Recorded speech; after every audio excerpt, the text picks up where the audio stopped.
And a very good afternoon, everyone. Welcome to Issues and Attitudes. My name is Jeff Owens, General Manager at WEIU. Today we're going to be talking to the Mattoon School Administration about the Mattoon's new upcoming Regional Innovation Center. So we have three guests in the studio. Christy Hild. Good morning. Welcome, Christy. Can you put up that mic just a little bit for me? Tim Condron. Good morning, Jeff. Thanks for having us. Thanks for having us. And the internationally known Mr. Dave Skocy.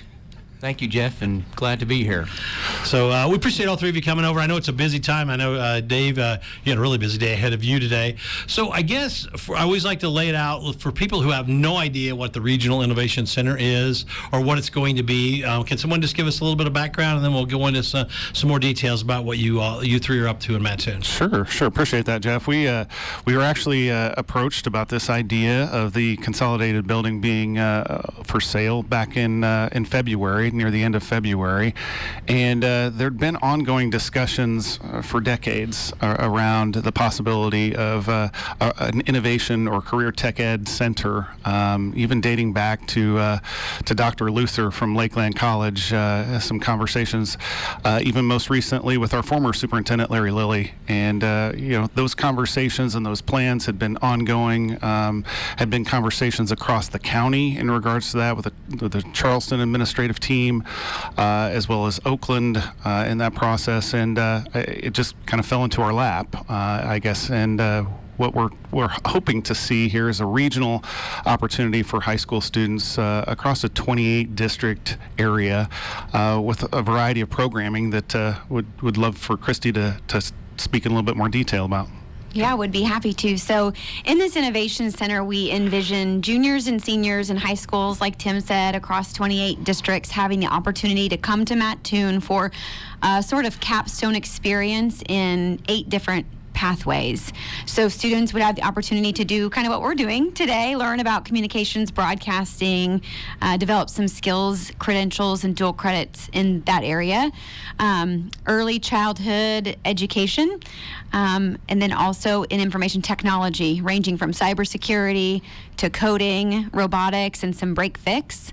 And then in commercial HVAC programming, so students would have the opportunity to get industry certificates in HVAC, as well as renewable energy, so some green energy with a solar lab. And then we're looking at expanding our existing construction trades program. So, our high schoolers currently build a house every year, and they have units on all aspects of construction. In this center, we hope students have the opportunity to go more deeply into specific areas of interest in a construction trades programming. Well, go ahead. No, and so basically, that building has got like 7 different floors. Yeah. So on each floor would be dedicated to one of those capstones. I was trying to think of what the word was. I like the capstone or elements. Yeah, absolutely. Each floor will be dedicated to its own pathway program. And in that program, students will take a variety of courses and have a variety of experiences. And as seniors, we really want them to have that capstone experience where they're utilizing the skills that they've been learning out in the workplace, in an apprenticeship, or through some dual credit programming. And how did, Dave, maybe you can help on this one, how did you decide which of the different, or the capstones or elements of we're going to be, there's tons of jobs out there, but how did you pick these? And Dr. Hill did a great job in facilitating this, but we basically went out and talked to our partners in workforce development and looked at the data and surveys that they had collected through the years, saying what is the regional need that our work partners are needing out there, not only immediately, but projected long-term as well. And then from that, we looked at those content areas and those courses and started to develop that planning, and we're facilitating that right now with local focus group industry leaders and people within the community, and developing what those programs are going to look like based upon that data of what not only the current need is, but the projected workforce need is in the region. And to add to that, Jeff, we work closely with Angela Griffin at Coles Together, and she's shared over the years the need in the workforce to draw some additional economic development here. So, taking all of that information and trying to develop what pathways would best fit the needs for the region, be responsive to those needs, have helped us to arrive at those capstone pathways. Okay. The consolidated building is, I've been in there in a while. Is it in good shape? And what's the process? I mean, I know you wanted to be open by the fall of 2022, which doesn't seem it's pretty close when you think about it, because we're already summer of 21. So what needs to be done in that building? Can you do it all at once, or is it spaced out over years? Yeah, we just this past week the board selected the architect that we're going to work with moving forward, and they've experienced a lot of opportunities to work in the educational space. So we plan to start those conversations with them here pretty quickly. They're going to join some focus groups that we've started in that process, and hoping to begin construction, to start the demo and the construction to begin in late September, first part of October of this fall. And Consolidated's out of there right now, 100%, correct? It's They just are. old offices, Correct. basically. They right are. Yep. now. I want to go back to the beginning, or probably the beginning of the beginning. We had the idea, then did you have to go out and visit all the other districts, or did you have them come to a meeting, or how that process, and then how did you get them to buy in? Because this isn't something, they're changing their, procedures at each of these schools and stuff. So talk about the buy-in.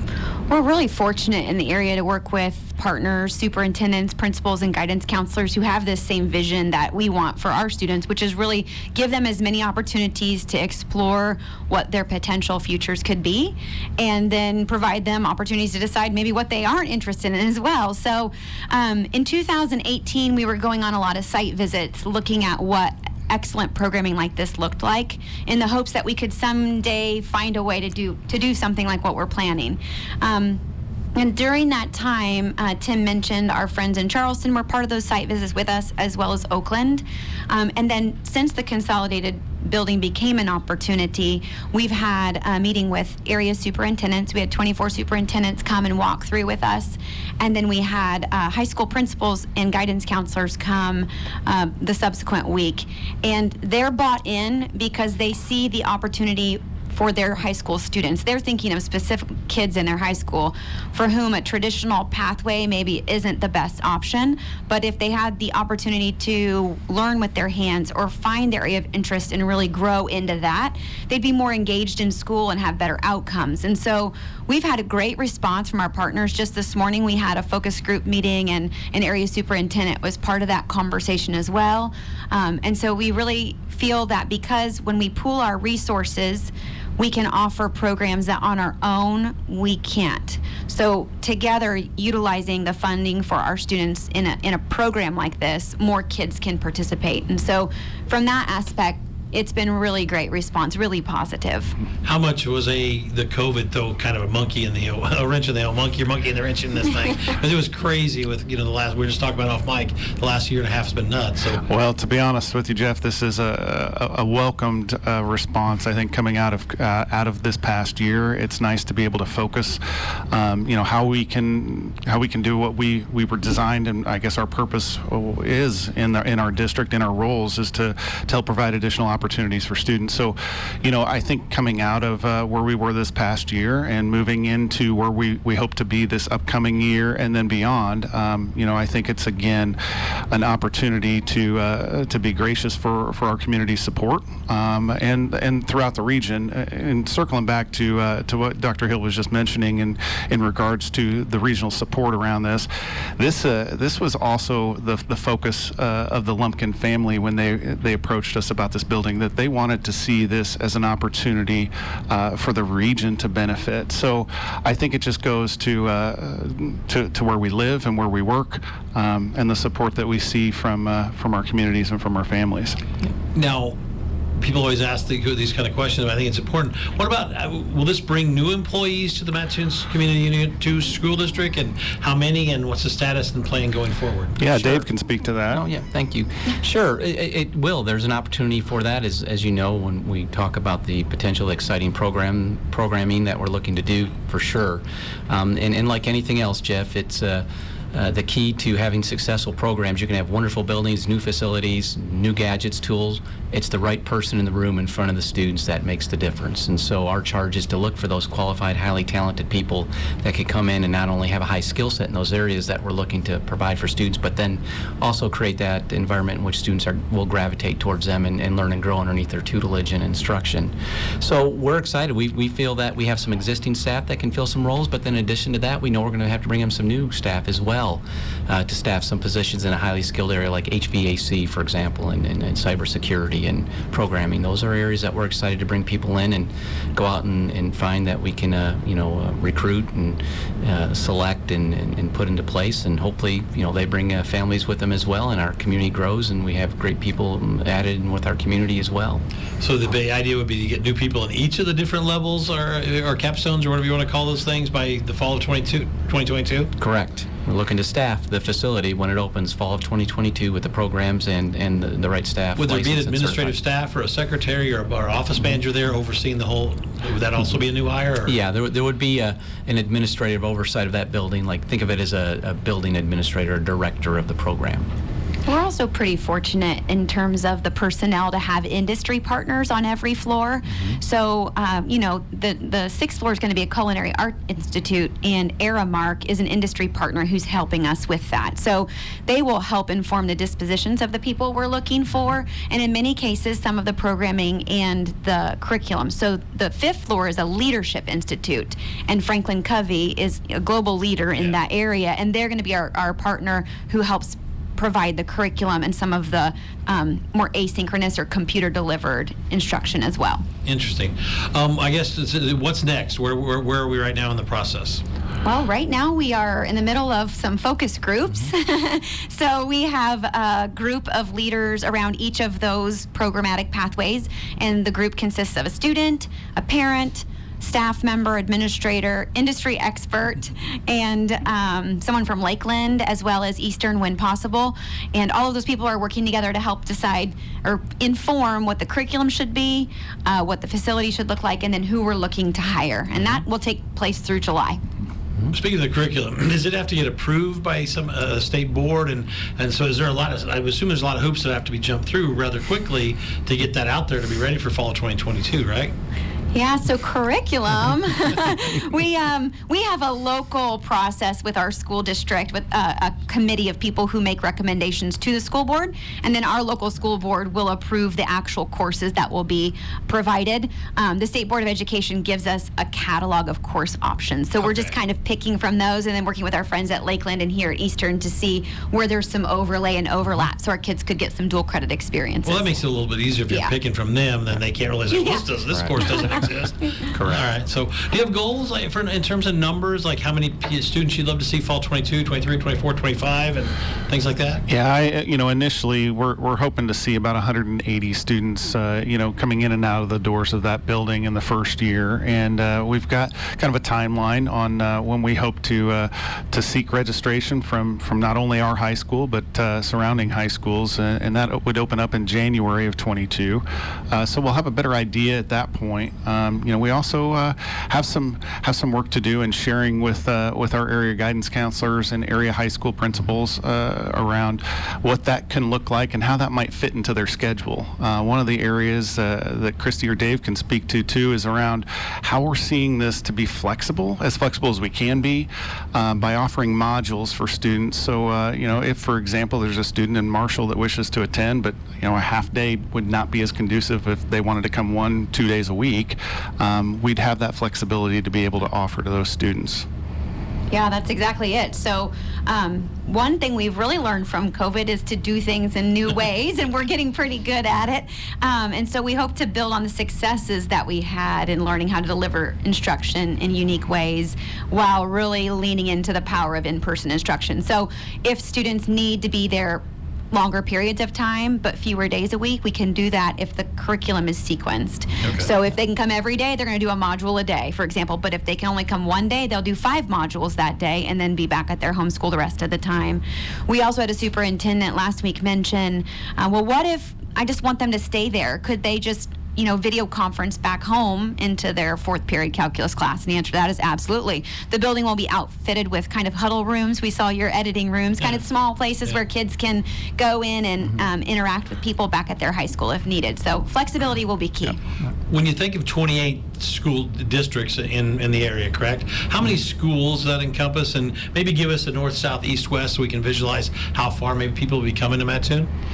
Yeah, we're kind of replicating this off of our special education co-op, Easy. They oversee some districts probably as far south, maybe just bordering Effingham, to north of Arthur, to east towards Marshall, Martinsville area, and then west, a little bit further beyond Shelbyville. So, it's a pretty good area that I think we can offer these opportunities to students throughout the region. And as Christy mentioned, Jeff, that she was referring to just enhancing these opportunities for students, especially from some of these school districts that may not have those opportunities to offer some of these courses. And we've heard that quite frequently around, there are 2 or 3 kids that we would love to see in this information technology pathway, but we can't offer it.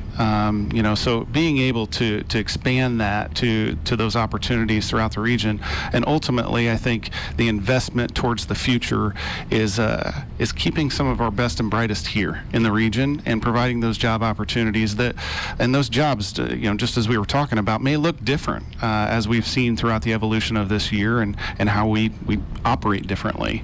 So we see that as an exciting opportunity moving forward. I think that's a good way to say it, and everybody needs. There's so many people needing help right now. Help wanted signs everywhere, for sure.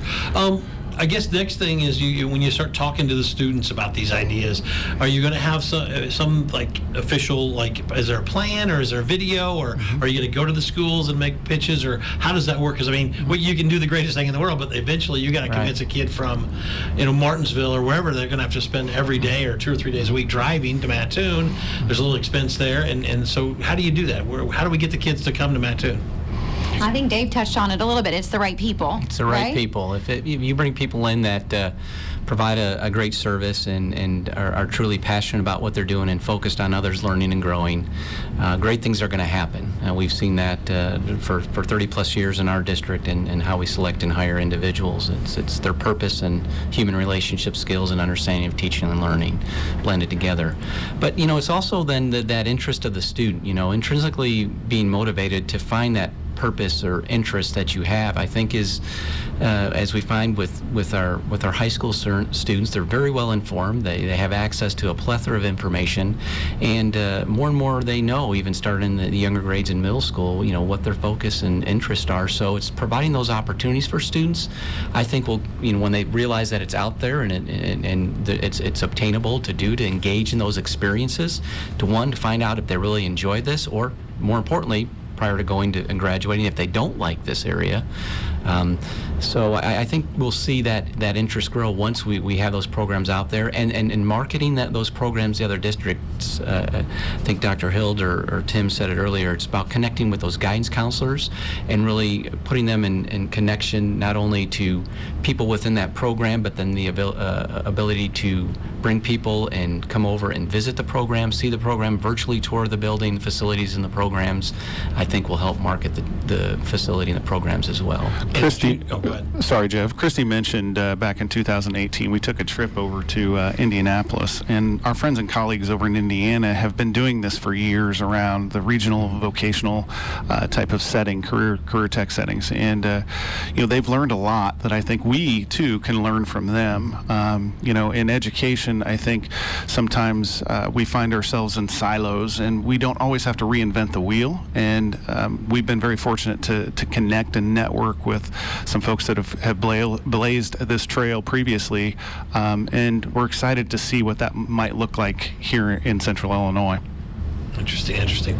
Because I was going to ask you if you guys are the trendsetters, or are there other places that are near there that you could go view? So is any the closest one that's similar to this? There's a couple over in Indiana that we visited. We're planning another trip to Elkhart here to take some folks over as well in the upcoming weeks. But Central 9 has been the one that we've connected well with and have gone on some trips, and folks before us have taken folks over there. Lakeland, I know was a big part of that initially, but I think that there's some opportunities there to learn the strengths that they've found in their programs, but also maybe to arrive at maybe passing those hurdles a little bit sooner that we may not face until a little bit later on.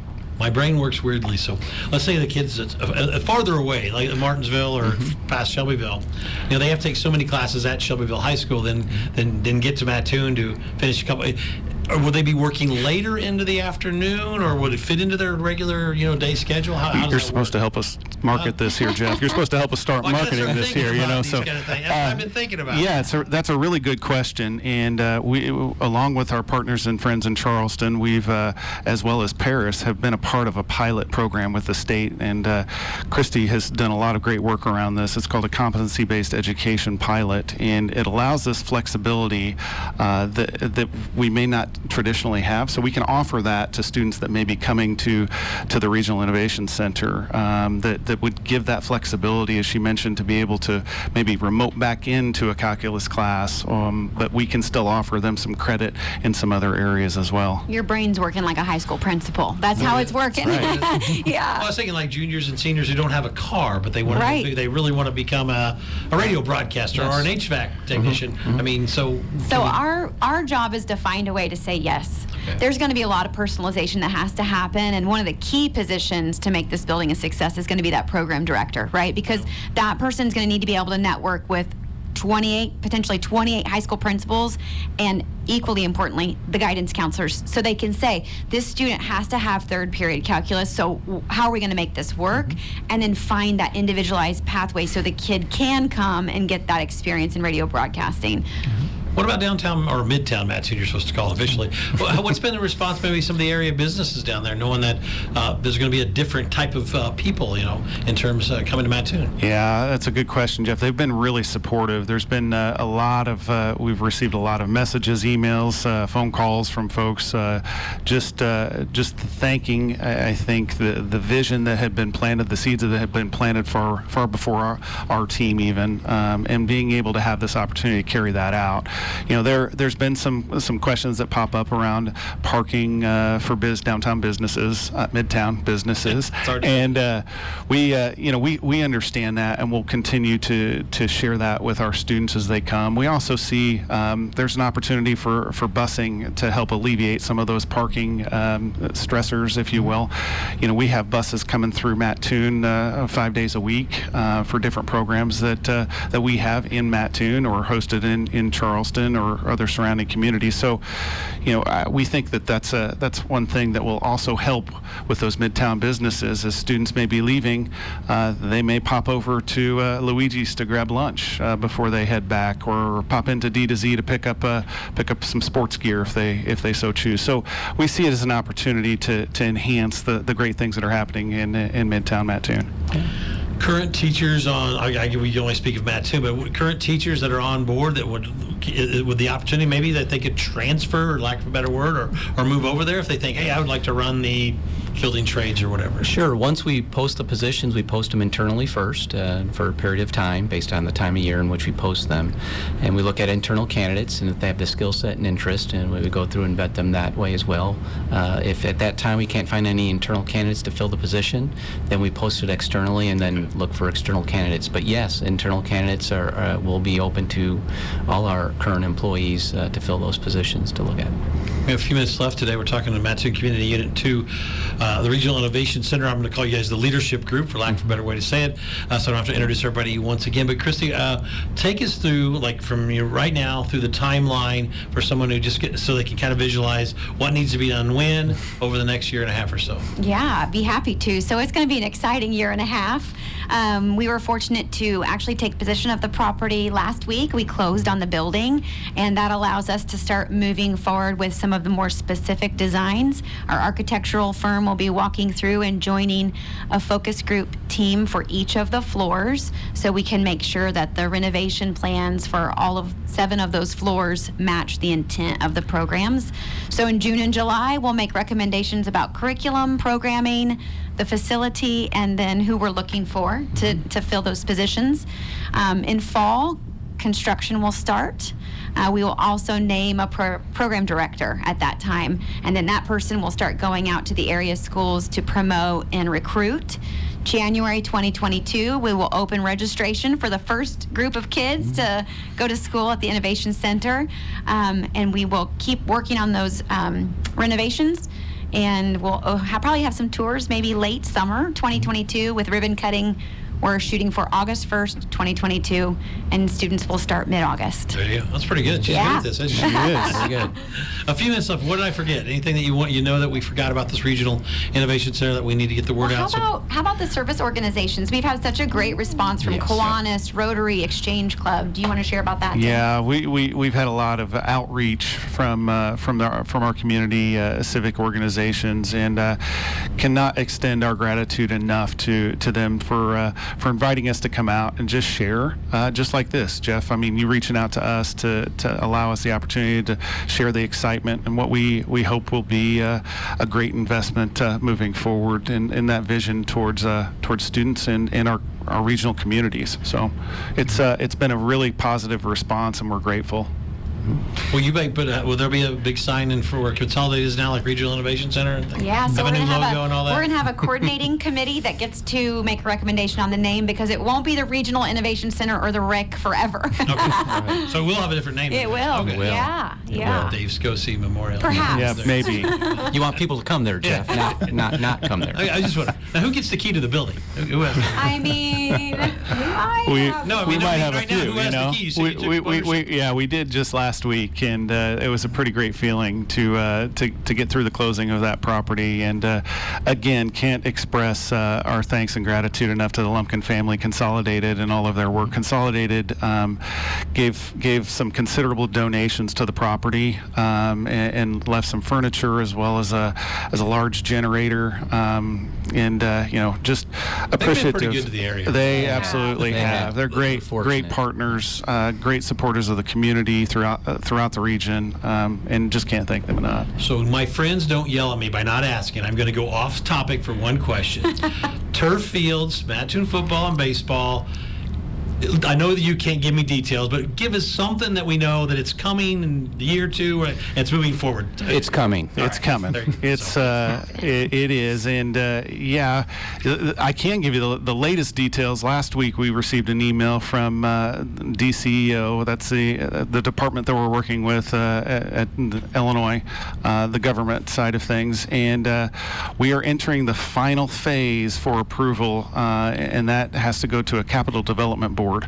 And I've been told that can be 2 weeks to 2 years before that's released. So we're optimistic that we're leaning towards the 2 weeks, but we're excited because what another great opportunity for our students and for our community to be able to come out and see some updated facilities and what that how that might elevate our students and what they experience. Maybe it in can their all time. happen in fall of 2022. Hey, It may. bring it on. That'd be all right. What else? Well, thank you all three for venturing out today and coming over to WEIU. We do appreciate it, and I know everybody's got busy days, and I know you guys all these meetings going on, and for you guys to take the time, we appreciate it. Hopefully, get the word out, and as we move forward, we'll probably have you back to give updates if that's okay with you all. That'd be great. And thank you, Jeff, and thanks to EIU for always being a great supporter to Oh, yeah, we local love it, schools yeah. in our district.